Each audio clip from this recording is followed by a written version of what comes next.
always be a few minutes after 7. Anyway, I am Brad Jones, here with The Perfection. Oh, please. How long were you holding that one in? Oh, that's not the only thing I'm holding in. I had some enchilada soup earlier. Whenever it gets to be about a few minutes beforehand, I'm running around here doing like last minute things. Like sometimes I gotta restart the camera. You have to go to the bathroom. I gotta use 5 minutes. I gotta use the restroom. Be like, should I go? Should I go ahead and use the restroom now? I should use the restroom right now. We might be talking about this movie for 2 hours. Like, oh, I gotta fill up my water. Okay. Now I gotta take my 15-minute Zen moment and psych myself into randomly talking about a movie for 15 or so minutes. Anyway, welcome. We just got one movie here for you tonight. We've got the movie that's on Netflix right now. This bizarro thriller with Allison Williams and Logan Browning called The Perfection. And while you're at it, go ahead and subscribe to our channel at youtube.com/stonedgremlin productions. Follow us on Twitter as well at the Cinema Snob. And we got a couple other stuff for you to check out too. We've got the recent Snob episode on the 1956 Godzilla King of the Monsters, the Raymond Burr version, the one with Raymond Burr edited into it. Plus, we have an early review of a movie coming out in a couple weeks. Gino and I did an early review of Secret Life of Pets 2. Plus, this link is in our description. I'll put it down in the comments as well. We are doing just a tiny bit of fundraising for some post-production for another Cinema Snob movie. We've got a lot of perks in there, too. You might have noticed we've been keeping our eBay store really, really active because we're wanting a lot of different things to really, really look their best for this movie. So there's a lot of perks on here in terms of digital downloads, copies of the script, our previous movies as well. So click on the link in the description and help contribute to this GoFundMe that we have right now for just a little remaining piece of our post-production for another Cinema Snob movie, which should be out sometime here in the summer. We are still gunning for a summer release for that movie. So right now, let's go ahead and take a quick look here at the trailer for The Perfection, and we'll be back here in a little bit to talk about it. What's happening? What's happening? Oh my god. What's happening? I don't know. Oh my god. You know what you have to do?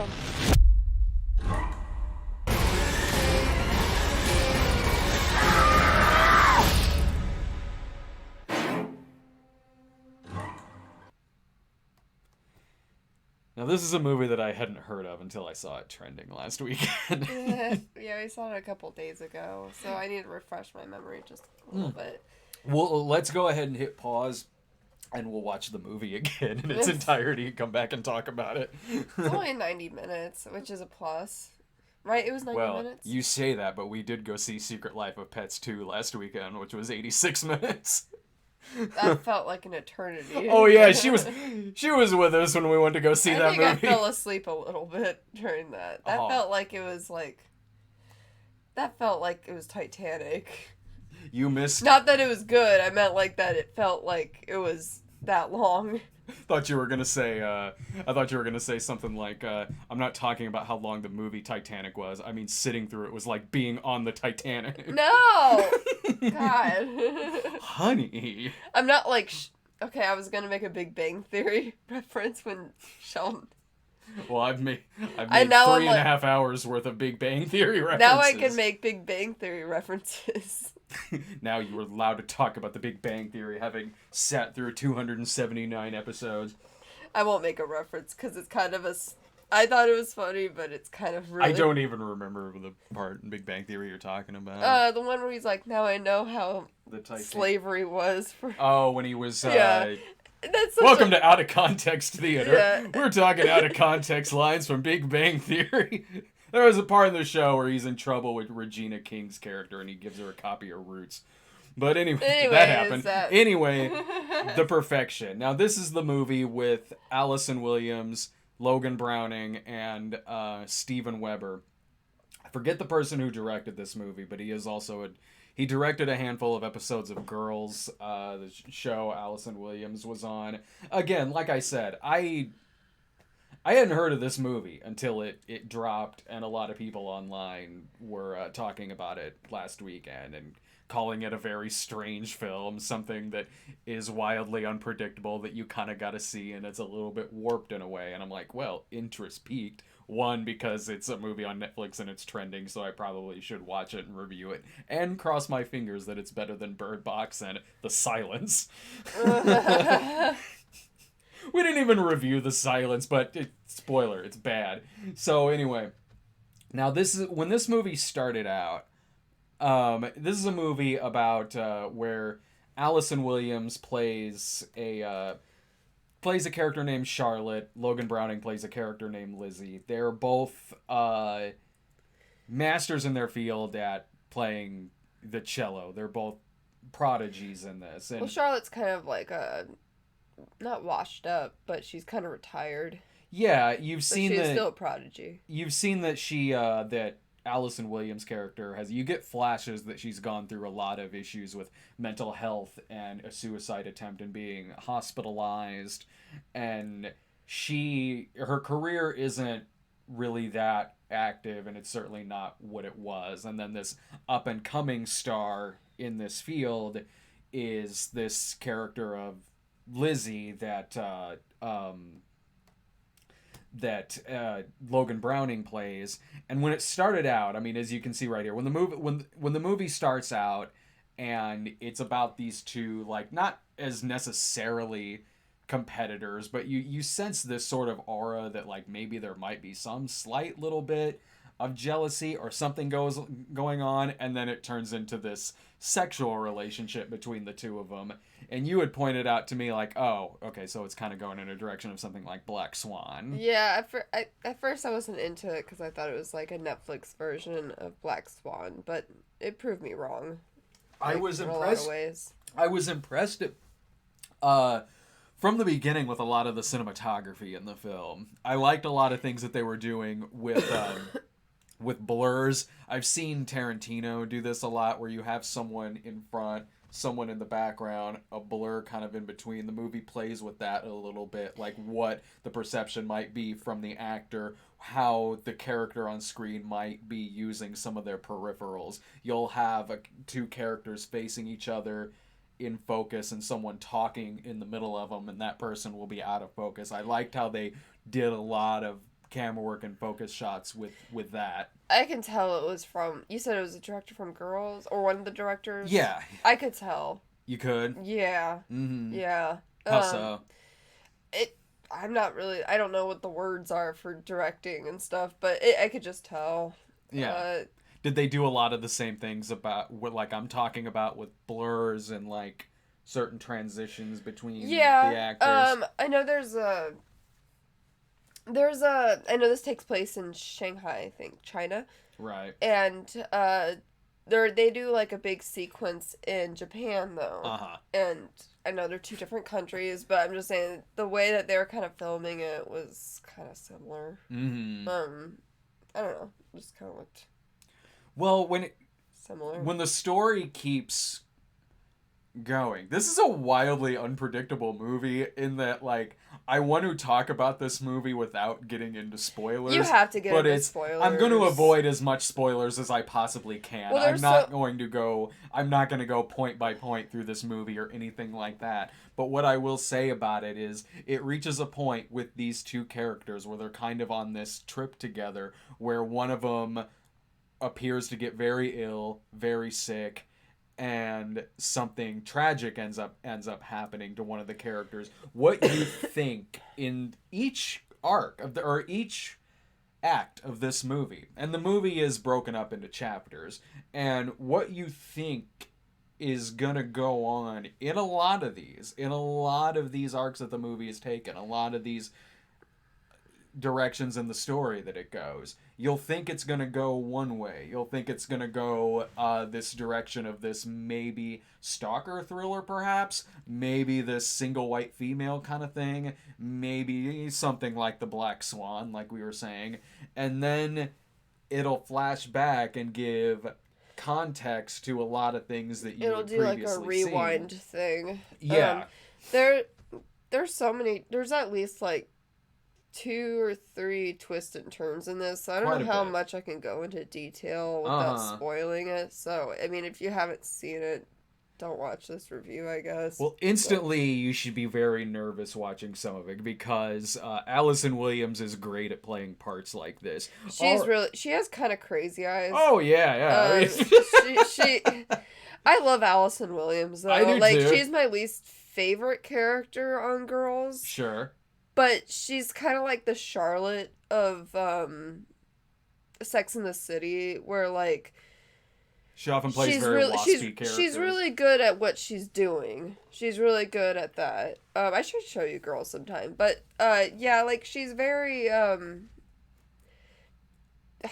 don't know. She's really good at what she's doing in that part. She's really good at being this entitled person on Girls. But I can go on for Girls for hours. But she's very good at a couple reasons why I'm nervous when she ends up kind of hooking up with the Logan Browning character. A couple reasons. One, there is the crazy eye factor, which Allison Williams is very good at. Plus, having seen Get Out, I'm instantly nervous when her character starts dating a black person. I'm like, is this another... has this organization they have gone international? Is this a prequel that they're doing right here? During the lesbian scene, or not lesbian scene, yeah. I don't know what their things are, but during the sexual encounter they have... in the morning after, it's so funny. Like, the way they're posing, I'm like, I do not wake up like that after having sex. Or they're very, like, covering their breasts. And, like, they're, like, raising their hips up. I'm like, oh, God. I don't wake up. He knows. Like, I would... All going on my Instagram. No, I mean, you know me. No one wakes up like that. I hate that. How, like... One of the things I don't like about when it's, like, a girl-on-girl sexual encounter thing is when it's very fetishized. I don't like that. But...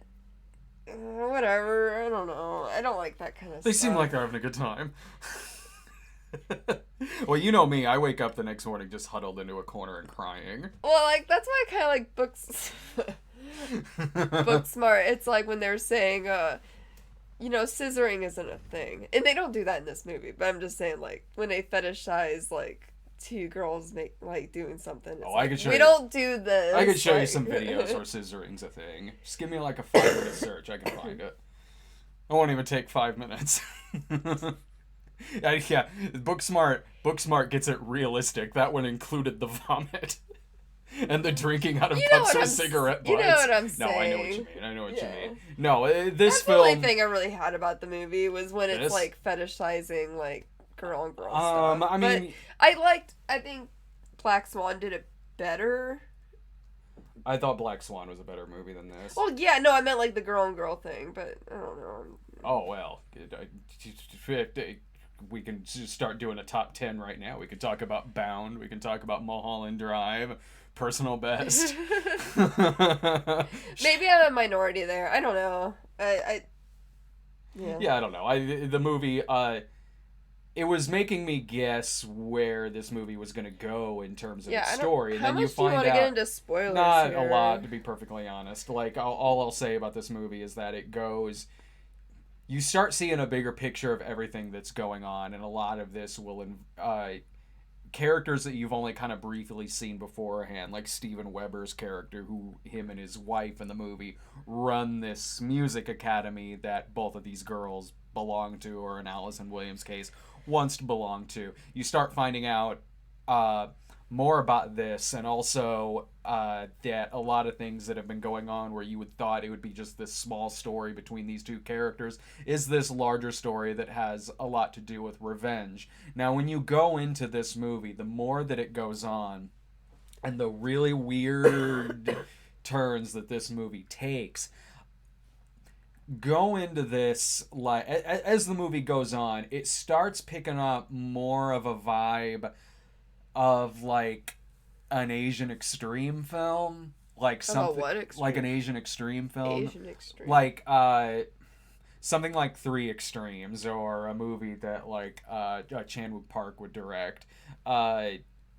I'll show you some sometime. Okay. But like, if you've seen some of those and you've seen this, you'll kind of know what I'm talking about. It has, even in how some of it's shot in the climax and really kind of graphic stuff that it does later on, it's reminiscent of things like that, like Three Extremes or Old Boy, or even going back to like early '90s erotic thrillers, the days of your Basic Instinct, or we talked about this movie after that you hadn't seen before, this movie that Jennifer Chambers Lynch did called Boxing Elena, which if you were to cross Boxing Elena, that kind of like early '90s weird erotic thriller with like an Asian extreme film, that's kind of the vibe that you're getting here. Now, for the most part, a lot of that really does work. It keeps you guessing. There's certainly a lot of surprises in the film, and the acting is genuinely good. The two actors are really good together. Allison Williams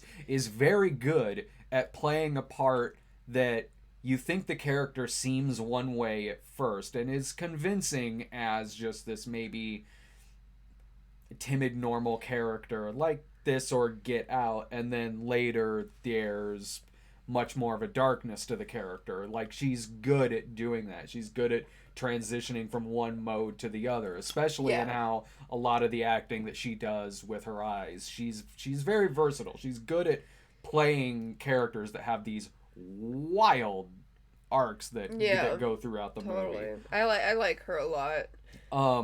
There is, I mean, we were talking about this after the movie. There is, when it does reach the conclusion of the movie, like, I did sit there thinking, like, this was a fun ride. It was 90 minutes. It was certainly unpredictable. Things that I kind of guessed would happen, like something that happens a half hour involving this possible sickness. There was an element of that I kind of saw coming, but the larger picture of it, not really. Now, if there was any kind of qualms I had with the movie or any kind of criticism towards it, is that there are certainly a lot of extremes that happen in the movie, and a lot of it really does work. I mean, especially the tone that they kind of give it later on. But it's certainly a movie where everyone is kind of screwed up. Yeah, when you're talking about the extremes, you weren't really like, you weren't buying. I was like, I think it fits this universe, like, for me at least. There's something that happens about a half hour in where Allison Williams' character causes Logan Brownings to do something pretty drastic and life-changing, and it was a thing that I didn't necessarily buy the reaction to as the movie goes on. I thought it worked.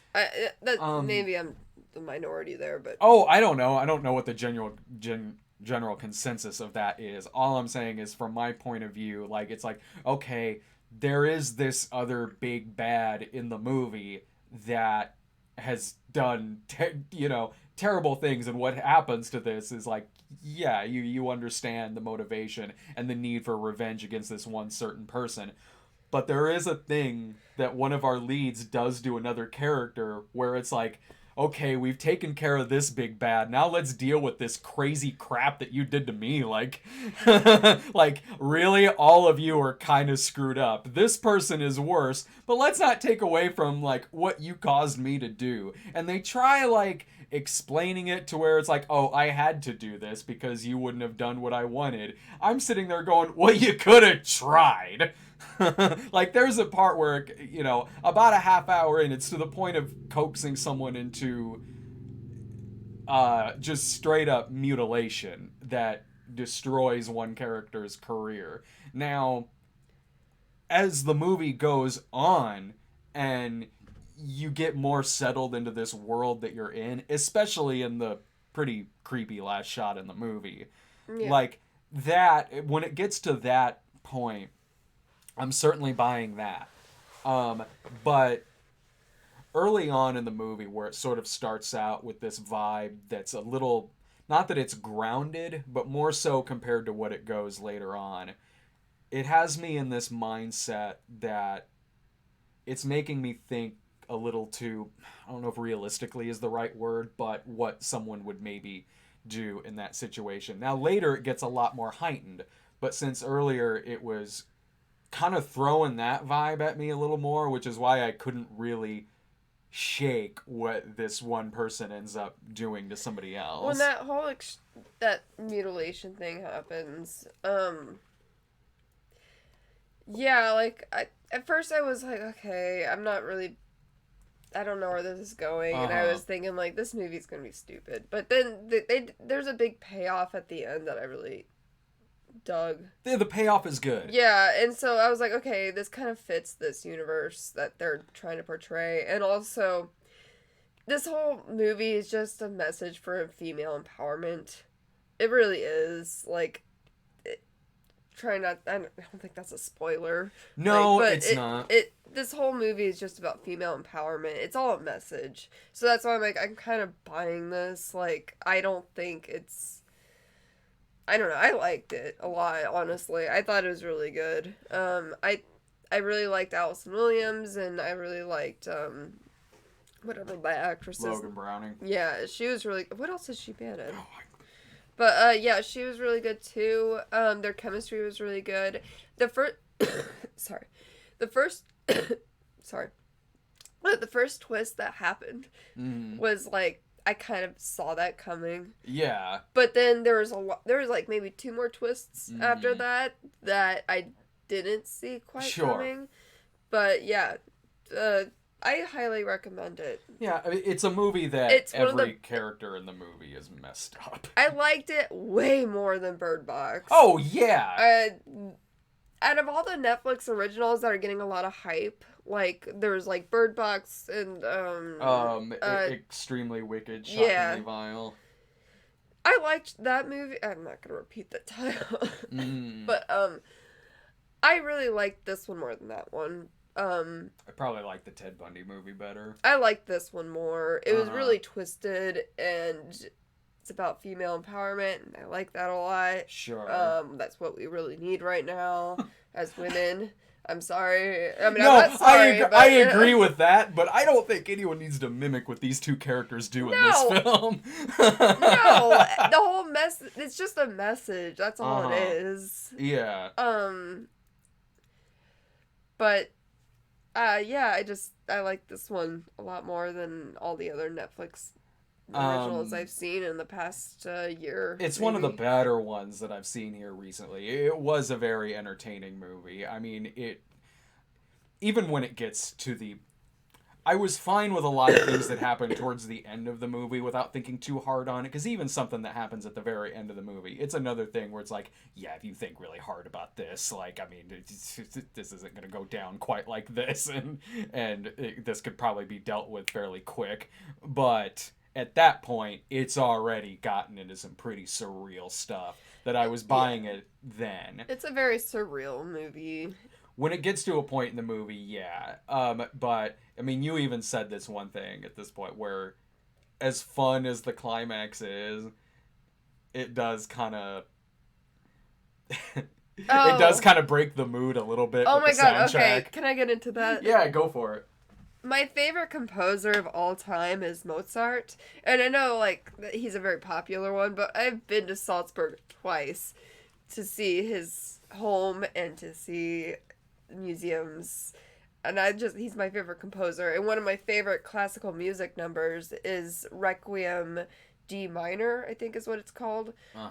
And they break that with this really generic rap song during the climax, and I'm like, this would have worked so much better if they just kept on with the Mozart number that I'm talking about. God, I was like, this is awful. But that's another thing I had about the movie, but that was distracting. I've seen that happen a couple of times, and on Netflix too. That happened in the climax of The Defenders, where you've got this sequence where the tone is working well with the music, like you're saying in this, with this Mozart playing. It would be like, I don't know, how do I put this? It would be like you're watching the climax of Suspiria, and then all of a sudden, for no reason, She Bangs starts playing. Like, it was like, oh, this is really kind of taking me out of it. This doesn't work. But I will talk about the music, like, during, like, when they're playing, I think it's the cello or something. Yeah. I can't remember what they're playing, but they're playing something, and the classical music is really good in this. Sure. I don't know if it's original or not, but I do classical music. I love classical music. Like it's probably one of my favorite genres of music. But so that's really really good when they're playing that and but then when during like that last climax scene, I was like, oh my god, you ruined it. It was so bad. Damn you! Damn you all to hell! I wasn't saying that, but you were in here. I was like, I looked at you during that, and I was like, oh, they just ruined it. It wasn't like when we looked at each other during Jasmine's song in the new Aladdin movie, where we just looked at each other and did one of these, like... Well, you did that. I don't do that. You don't? I don't do this. No. You just... See? I was mimicking you. I wasn't like... You were mimicking... Oh, please do that at the next movie we go see. No matter what it is, no matter the context of the scene or how good the scene is, please just at some point... I don't even like it when you do it. Just look over at me at some point and just go... I don't ever do that. And plus, I don't even like it when you do it. I think it's stupid. Well, that shows you just how stupid the scene was that I was watching the other day. You just like... Yeah.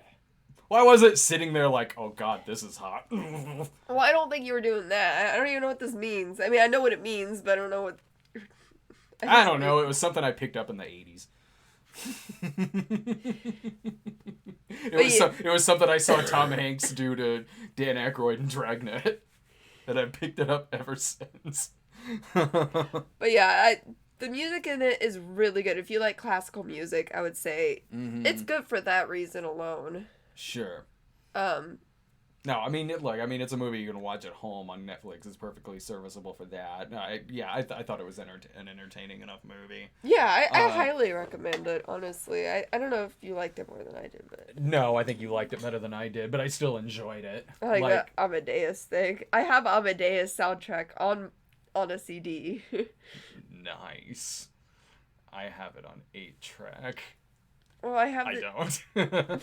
Well, I have it on... Well, I have it recorded onto a tape recorder from when I was watching a cable rerun of the movie Amadeus. Beat that. Well, you know what? Whatever. It's one of my favorite... It's probably one of my top 10 favorite movies. Amadeus? Yeah. Yeah, I it's love a good that movie. Mm-hmm. Anyways. I haven't seen it in a while, but yeah, this is a good movie. We could have like a Tom Hulce triple feature. Oh, I love sometime. Tom Hulce. Like, yeah, that's also why I love it. Amadeus, Animal House, and Parenthood. In Parenthood, yeah, we'll make it a quadruple feature. We'll throw Hunchback in there. Oh, then Hunchback. All practically the same movie. Yeah, Tom Hulce is a hunchback. Like an all Animal the time. Hey, what's my frat name? It's Hunchback. Why? Well, I mean, look at you. And then, see, that just writes itself. Then George Costanza's like in there somehow. Oh yeah, John Belushi breaks a guitar over his Hunchback, and Jack Daniels pours out. I don't remember this movie being so silly. Or this silly, at least. I'm losing to a bird. Anyway, sorry. All right, let's get to some super chat questions, and we'll go ahead and head on out of here. Dusty Gazongas. Nice.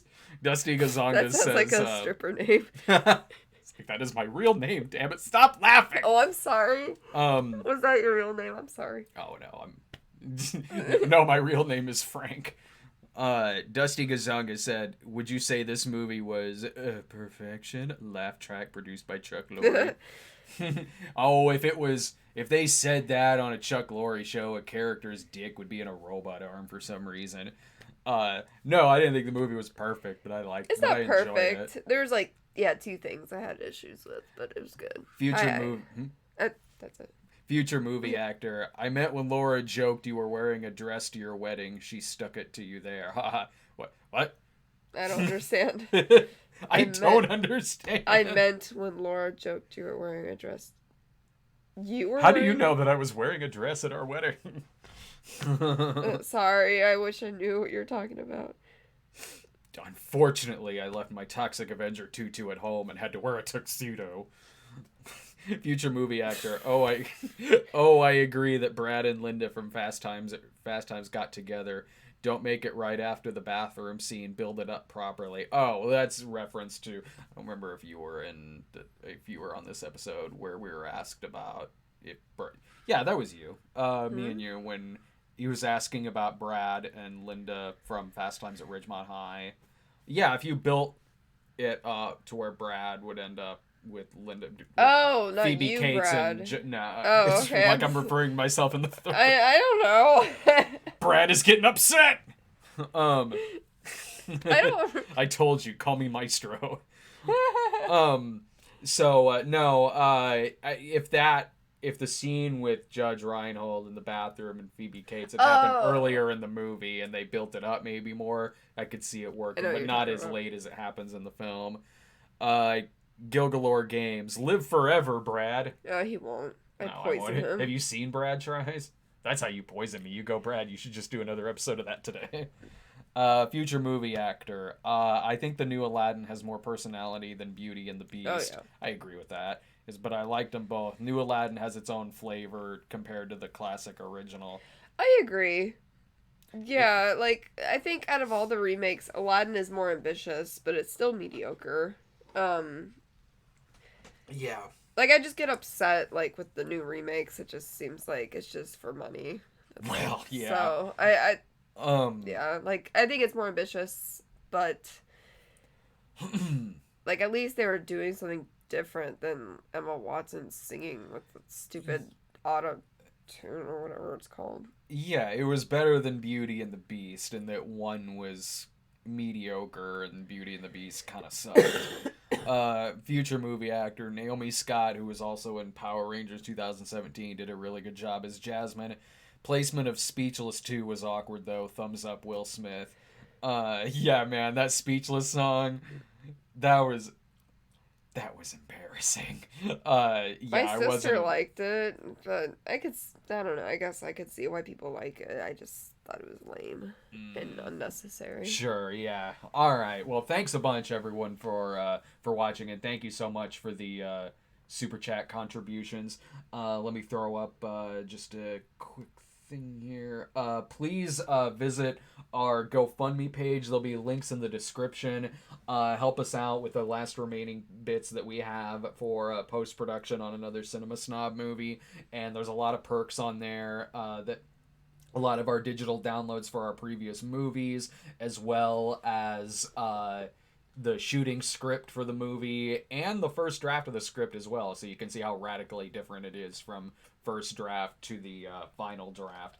And we also will have digital downloads as well for like the Snob exclusive DVDs like Nudies, Rudies, and Crudies and Unerotic Fantasies and all of those. So please help us out a bit on our GoFundMe page. We're still gunning for a summer release of this movie, and click on those links in the description. Plus, subscribe to us at youtube.com/StonedGremlinProductions.